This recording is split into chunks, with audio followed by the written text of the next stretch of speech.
Under the fading light of late afternoon, Lisa Merrick stood at the edge of her back porch, letting her eyes travel across the uneven lawn to the far corner of the property where the old gazebo rose like a quiet monument.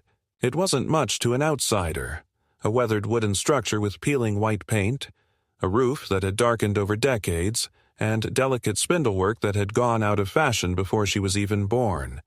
But to Lisa, it was irreplaceable. Her father had built it by hand 30 years ago, spending weekends cutting, sanding, and fitting every beam and rail with a craftsman's pride. She had been a teenager then, hovering nearby with a paintbrush, more of a hindrance than help, but he'd insisted she be part of the project. Over the years, it had hosted family birthdays, quiet Sunday breakfasts, and evenings where she and her parents listened to summer storms from the shelter of its roof. Since her father's passing, the gazebo had become her way of keeping him close, a fixed point in the shifting landscape of her life. After her mother died and she inherited the house, Lisa took on the upkeep herself, replacing rotted boards, repainting trim, and planting climbing roses that now curled up two of the posts. It was never just yard decor, it was family history, rooted deep in the soil beneath it. The neighborhood around her had changed. Newer houses had gone up, fences had grown taller, and people seemed to have less time for each other. She didn't mind. She kept to herself, went to work at the small insurance office downtown, came home, and tended to her garden. Her life had a rhythm, quiet, predictable, free of unnecessary drama, and she liked it that way. That was why the letter had seemed so out of place when it appeared in her mailbox 3 days ago. It came in a thin envelope, printed on official-looking paper with the crest of the city's Department of Public Works at the top. The wording was polite but brisk, informing her that an inspection had deemed her gazebo non-compliant with current safety standards and scheduling its removal for early Friday morning, less than a week away. She had read it twice, confused, then a third time, trying to recall any inspection or complaint that could have triggered it. She hadn't had any city officials on her property, hadn't requested any evaluation, and certainly hadn't been given a chance to make repairs. Lisa had called the phone number at the bottom of the notice, expecting to straighten the matter out quickly, but the voice on the other end had been curt and unhelpful. The woman had simply repeated that the work order was already filed and the removal scheduled, and that further questions should be addressed in writing to the office address provided. There had been no explanation for how the order originated, only the insistence that she ensure the area is accessible to equipment on the appointed date. That conversation had left Lisa unsettled in a way she couldn't quite shake. She had told herself it must be a mistake, a mix-up in paperwork, maybe even a case of the wrong address. Yet the phrasing of the notice and the disinterest in correcting it gnawed at her. The gazebo was her property. How could someone just decide to take it away? That evening she had walked out to it, running her hand over the railing her father had carved, and tried to picture her yard without it. The thought made her chest tighten. The roses would be ripped out, the ground left bare, and the space that had been her refuge would become just another patch of grass. She could almost hear her father's voice in her head, gruff but amused, telling her to stand her ground. But standing her ground against whom? The letter had no name attached to it beyond the department's generic title. She had no idea who had initiated this or why, and in her experience official processes had a way of grinding forward whether the people they affected liked it or not. Still, she wasn't ready to roll over. She decided she'd go to the department in person the next morning to speak with someone face to face. Maybe if they saw her as a person, rather than a line item on a work order, they'd listen. She gathered the maintenance receipts she'd kept over the years, photographs showing the gazebo in good repair, and even the original building permit her father had filed decades earlier. She didn't know if any of it would make a difference, but she wasn't about to watch them haul away the one piece of her home that mattered most without a fight. For now, she tried to push the anxiety down, telling herself there was still time to fix this. But as the shadows lengthened and the last light slipped off the gazebo's roof, an unease settled in her gut. the kind that warned her the quiet life she'd guarded for so long was about to be disturbed in ways she couldn't yet imagine. Lisa woke before dawn on Thursday to the sound of an engine rumbling somewhere down the street, the kind of deep diesel growl that didn't belong to any of her neighbors' cars. At first, she didn't think much of it. Delivery trucks sometimes passed through early, but when the sound grew louder and slowed near her driveway, a sliver of unease cut through her grogginess. She pulled on a sweater, stepped into her slippers, and moved quietly to the front window. Through the thin curtains, she saw the silhouette of a heavy tow truck idling under the street lamp, its hazard lights flashing amber in the pre-dawn gloom. Two men climbed out of the cab, one tall and broad-shouldered in a high-visibility jacket, the other shorter but thick in build, carrying a metal toolbox in one hand. They didn't look around or knock on her door. Instead, they walked straight past her front porch toward the side gate that led into her backyard. For a moment, Lisa stood frozen, trying to piece together what she was seeing. There had been no knock, no attempt to speak with her, no introduction. The taller man unlatched the gate as if he'd been there a dozen times before, swinging it open without hesitation. The shorter one followed, setting the toolbox down in the grass and pulling out thick steel chains coiled like a snake. It hit her then. They weren't here for a delivery or to fix anything. They were here for the gazebo. The letter from the Department of Public Works flashed in her mind, along with the brusque phone call that had followed. She had believed she had a couple of days to contest the order, but here they were, a full day early, moving with the kind of purpose that didn't suggest any willingness to wait for permission. Panic surged through her chest, but so did a stubborn wave of anger. She pushed open her front door and strode out into the yard, the chill morning air biting at her skin. "Excuse me," she called, her voice sharper than she expected. "What do you think you're doing?" The taller man turned just enough to glance at her, then reached into his jacket and produced a folded sheet of paper, holding it up as though that settled everything. "Work order, ma'am. We're here to remove a structure scheduled for disposal." His tone was flat, almost bored, but his eyes slid past her like she wasn't worth engaging. Lisa stepped closer, snatching the paper from his hand before he could protest. It looked like the notice she'd received, only this one was marked with a big, red, approved stamp across the top, and, most jarring of all, her signature scrawled neatly at the bottom of the second page. She stared at the handwriting. It was close enough to hers that someone who didn't know better might believe it. But it wasn't hers. The strokes were wrong, the loops too wide. "This is a forgery," she said, her voice low but shaking with fury. The shorter man had already begun unwinding the chain, moving toward one of the gazebo's corner posts. "Ma'am, we don't get involved in disputes over paperwork," he said without looking at her. "We've been paid for the job, and it's on the schedule. If you've got an issue, you'll have to take it up with the office after we're done." Lisa felt the ground tilt under her. She wasn't just fighting a bureaucratic mistake. She was standing in her yard with two strangers about to dismantle part of her life, hiding behind a falsified order. She took a breath, pulled her phone from her pocket and began snapping pictures of their faces, the truck, the fake signature, the chains. "You're trespassing," she said, her voice steadier now. "I'm calling the police." She dialed 911 without breaking eye contact with the taller man. He gave a small, humorless smile as if this was an inconvenience he'd been through before, then turned to start the truck's winch. The dispatcher answered, and Lisa quickly explained that two men were on her property attempting to remove a structure without her consent, using falsified documents. The dispatcher asked her to remain where she was and said officers were on their way. Lisa hung up and immediately called her neighbor, Mrs. Dalton, a retired teacher who had known her family for decades. She told her to come over as soon as possible to witness what was happening. If there was one thing Lisa knew, it was that in situations like this, you needed someone else to see it with their own eyes. By the time Mrs. Dalton arrived in her robe and slippers, the men had wrapped the chains around two of the gazebo's main supports.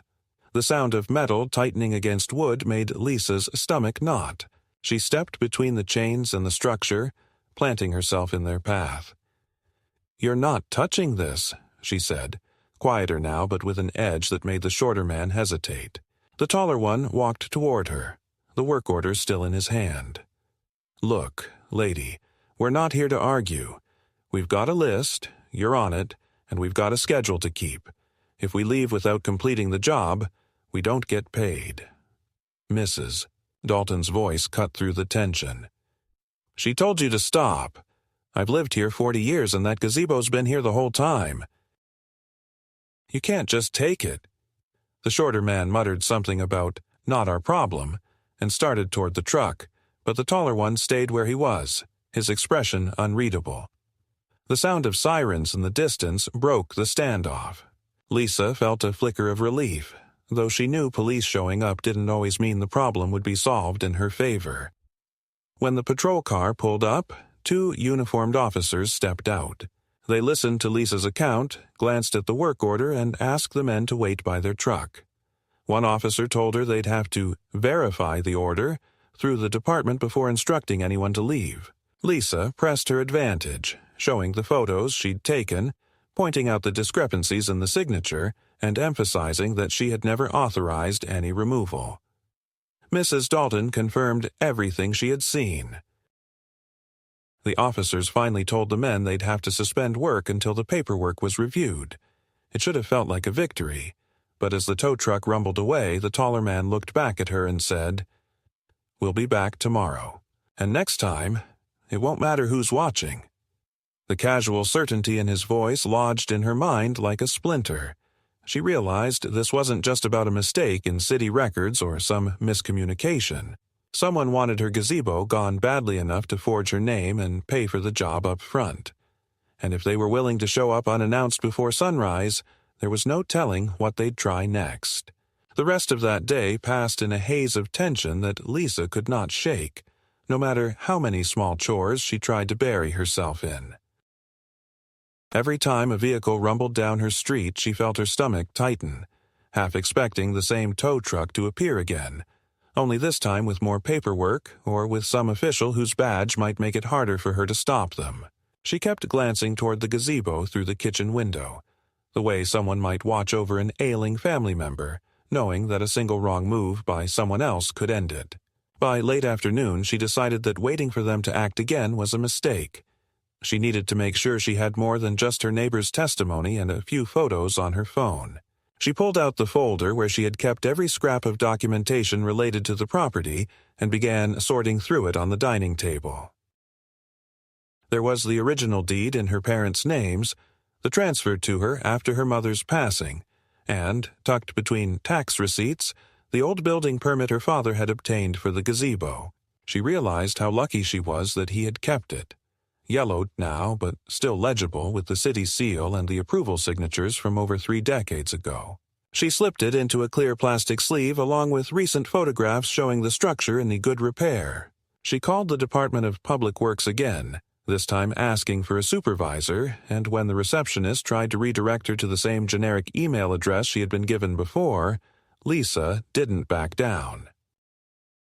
She explained that men had come onto her property with a forged work order and that the police had intervened.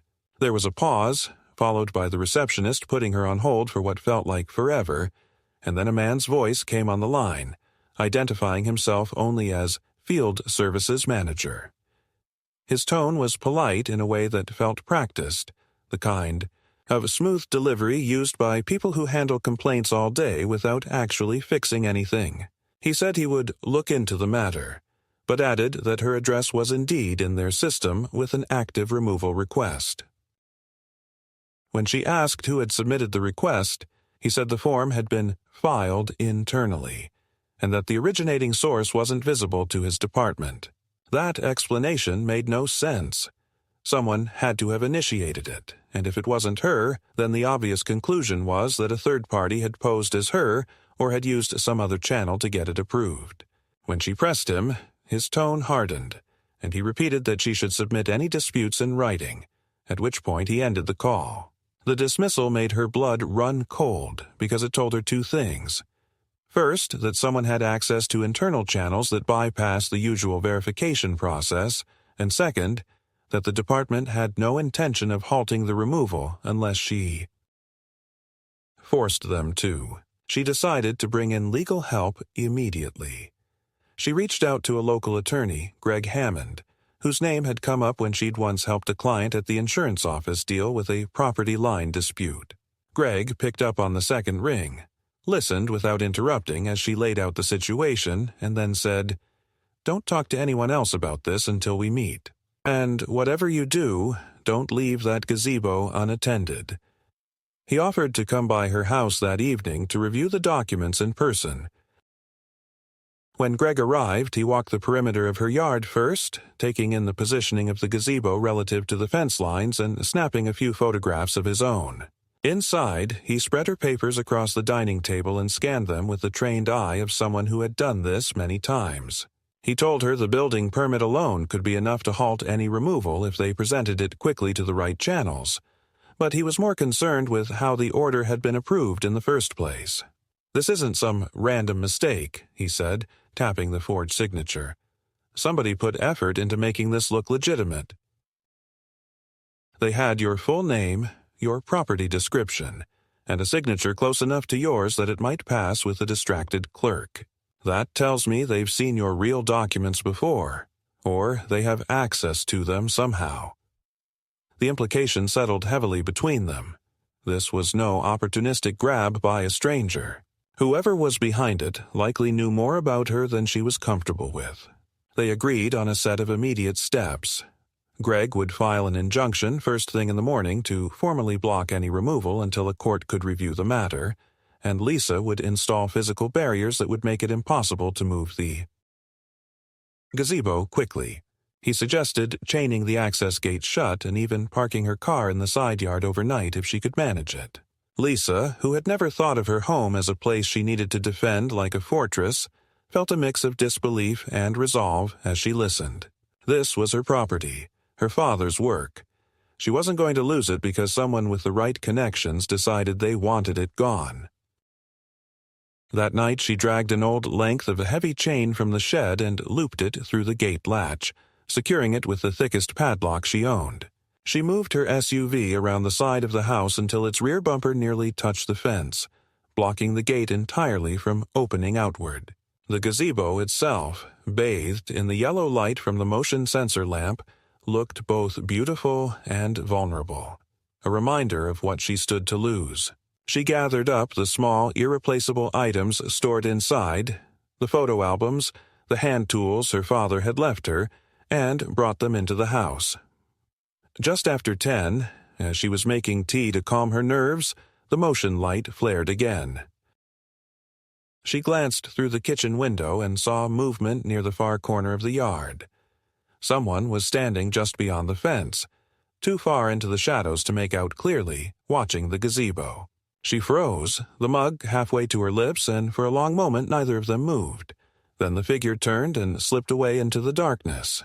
Lisa stayed by the window for nearly 15 minutes after, straining to hear any sound over the hum of the refrigerator. She didn't call the police this time. She had no clear description to give, and she suspected they wouldn't send anyone for a shadow, but the sight confirmed what Greg had said earlier. This wasn't over, and whoever wanted the gazebo wasn't finished trying. In fact, she suspected they had only just begun. The following morning, Lisa woke with the uneasy feeling that she had spent the night half awake, listening for every creak and rustle outside. The chain on the gate was still in place. Her SUV sat unmoved against the fence, and the gazebo looked untouched in the early light, but the tension in her chest didn't ease. She brewed coffee and sat at the dining table where Greg's neatly stacked papers waited like silent sentinels of the fight ahead. True to his word, Greg called just after 8, telling her he had filed the emergency injunction and that a judge had already signed off on a temporary order to freeze any removal until a hearing could be scheduled. It was good news, the first tangible protection she had, but his voice carried a cautionary edge. An injunction was only as effective as the people willing to enforce it. If they're working outside the law, he warned, A piece of paper might not scare them. It just gives us stronger footing when we push back. By mid-morning, Greg had arranged a meeting with the Director of Operations at the Department of the Public Works, someone high enough to cut through the vague deflections she'd been getting from lower-level staff. Lisa printed multiple copies of the building permit, the deed, and high-resolution photographs of the gazebo, each marked with dates, and tucked them into a large binder. She dressed in a way she rarely did for herself, formal slacks, a fitted blazer, because she wanted them to see her not as a name in a file but as someone prepared to fight for her property. The department's headquarters was an unremarkable concrete building on the edge of downtown, but the atmosphere inside felt layered with bureaucracy. Walls lined with notices, a receptionist who glanced up without smiling, and the faint hum of fluorescent lights.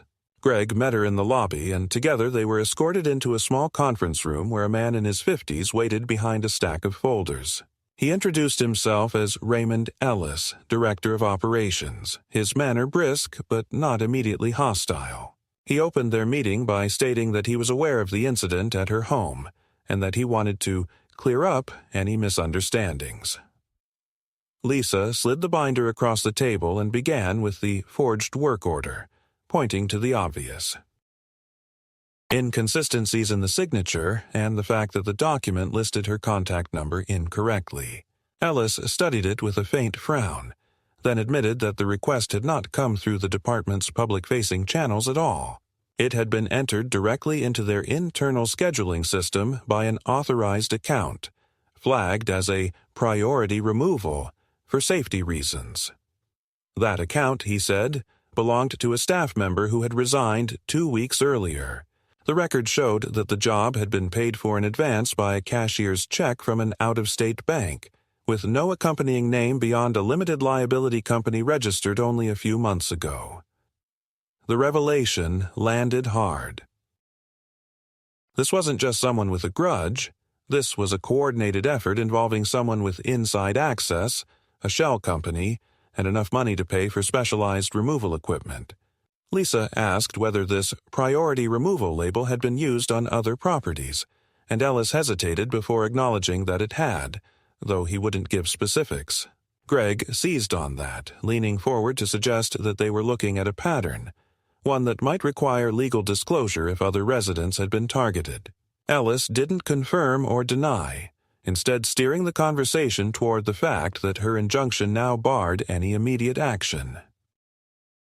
He promised to flag her address in the system to prevent crews from being dispatched, but there was a gravity in his tone that told Lisa even he wasn't sure that would stop whoever had orchestrated this. After they left the building, Greg suggested they stop for coffee before heading back.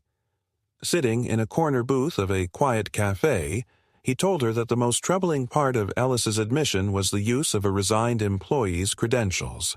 That means whoever did this either had their cooperation or got hold of their login before they left. Either way, they knew enough to push it through without raising alarms until the truck was at your gate. Lisa stirred her coffee without drinking it, her mind racing. So, what happens now? Do we just wait for the hearing? Greg shook his head. No, now we make it harder for them to try again. You've got the legal freeze, but I want you to be visibly ready to fight.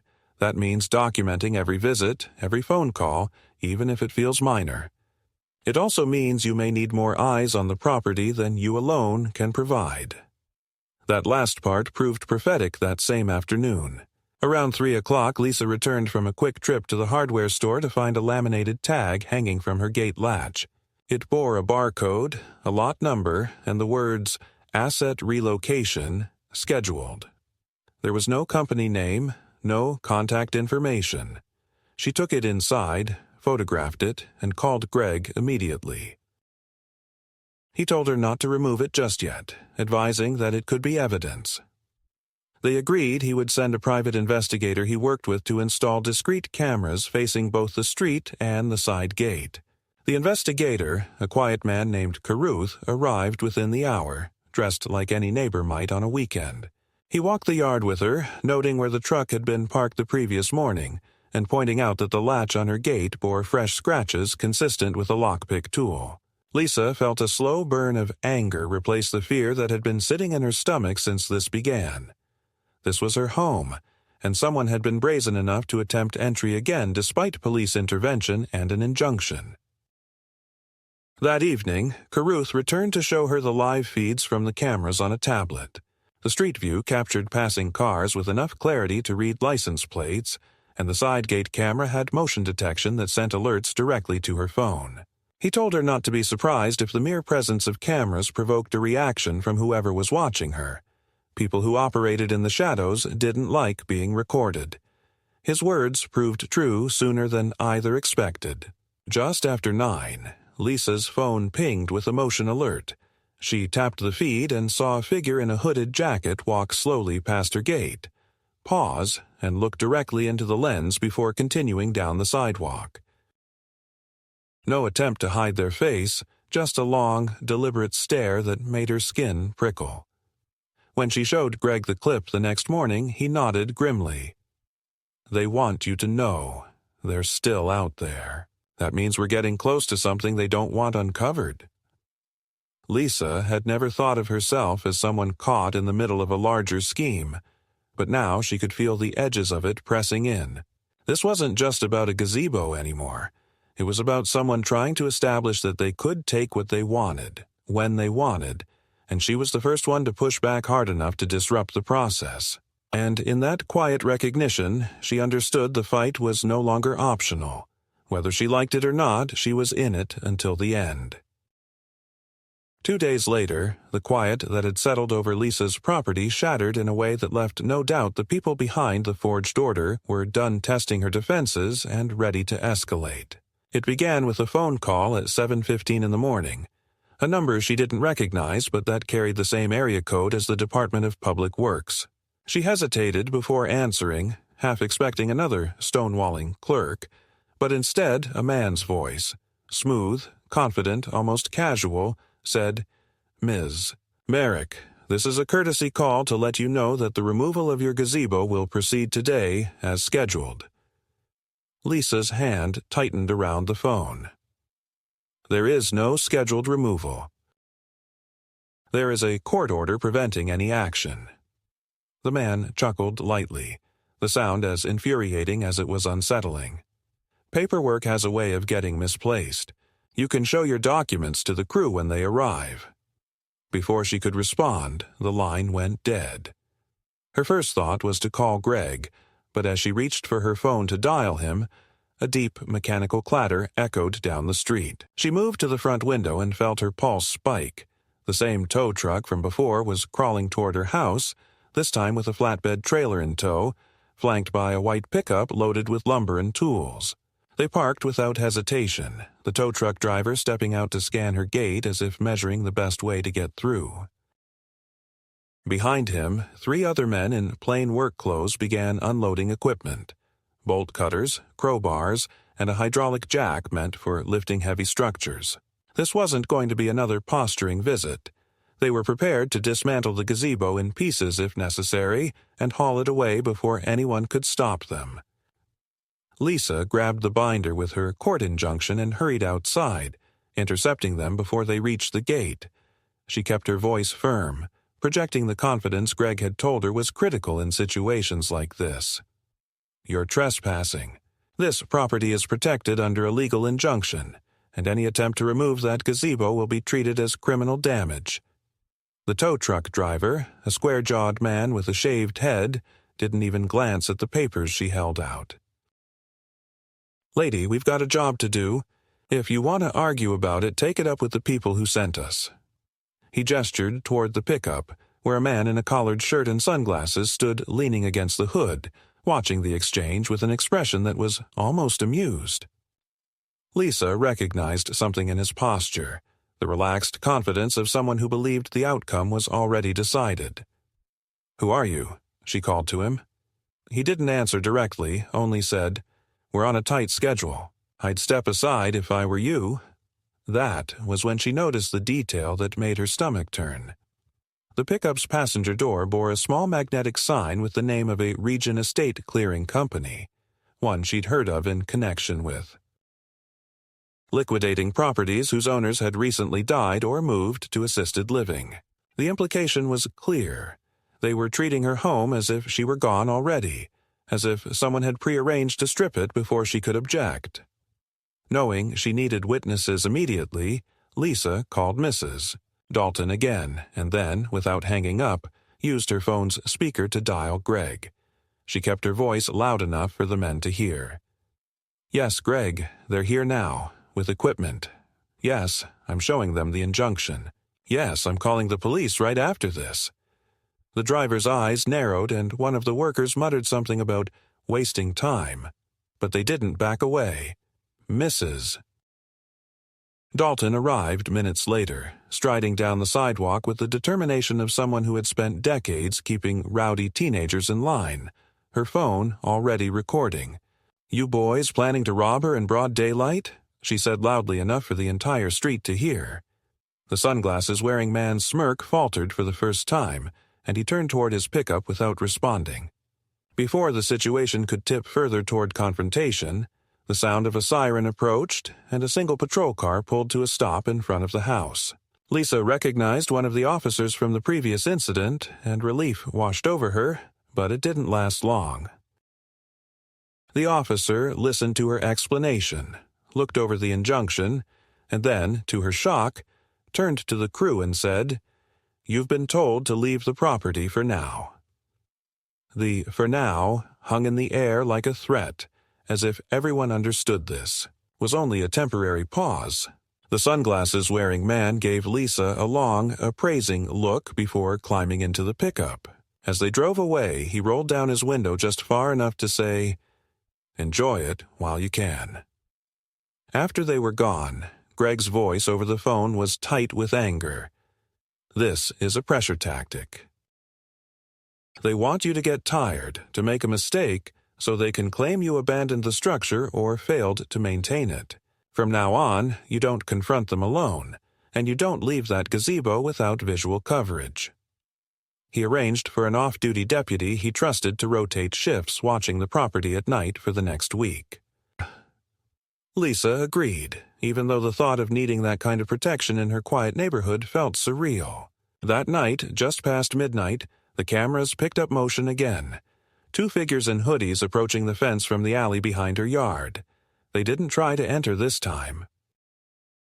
Instead, one of them tossed something small and metallic over the fence toward the gazebo, and both disappeared into the dark.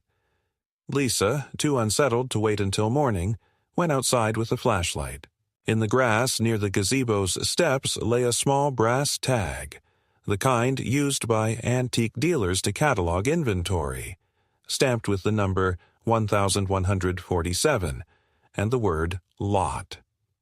She stood there in the cold, holding it in her palm, and understood that they weren't done, not even close. This wasn't just a dispute over a structure.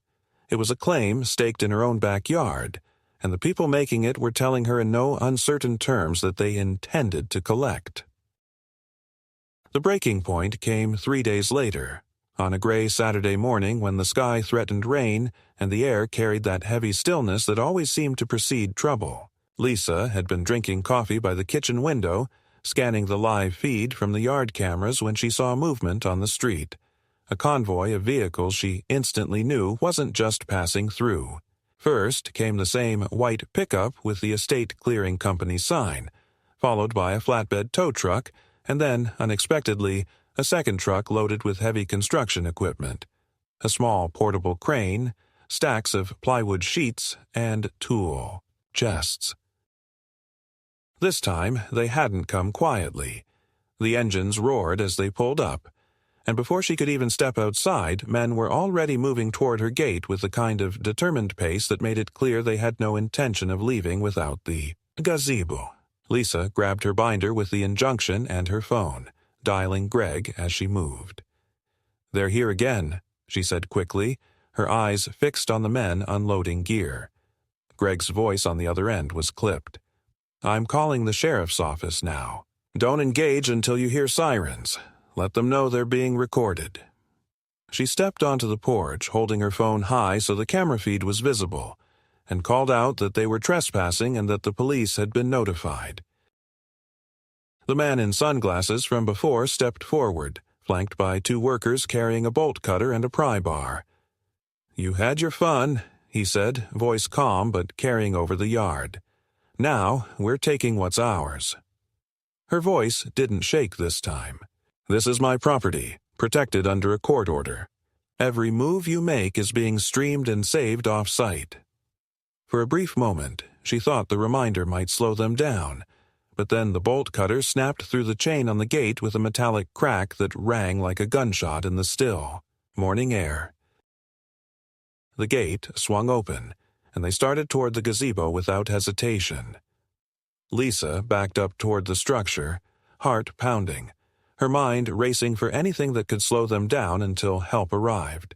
She remembered Greg's earlier suggestion and moved quickly to the side of the gazebo where she had stacked a row of dismantled lattice panels and a few lengths of timber she'd salvaged during repairs.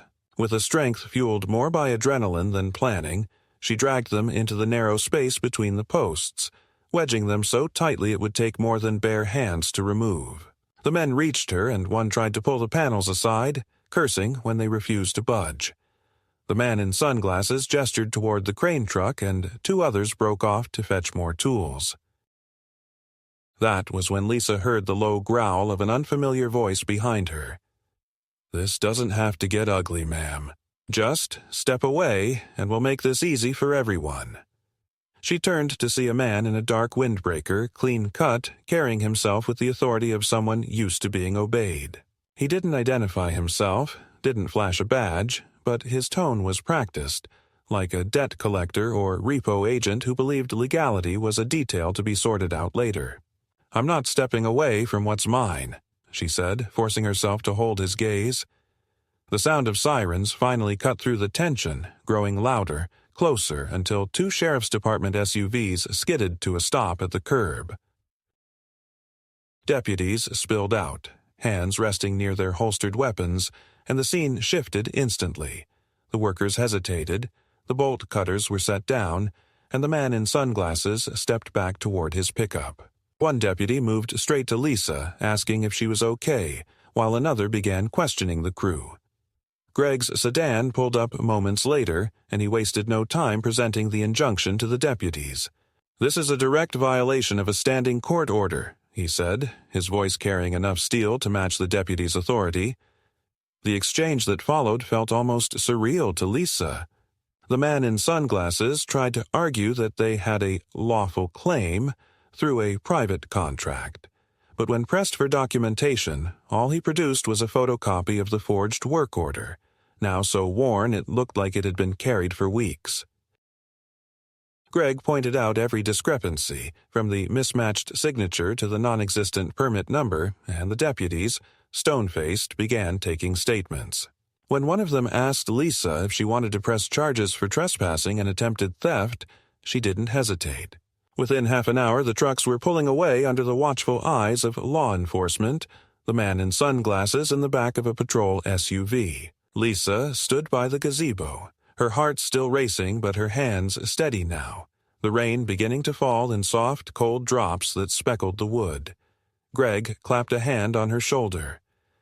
"That was the last bluff," he said quietly. "From here on, it's going to be a courtroom, not your yard."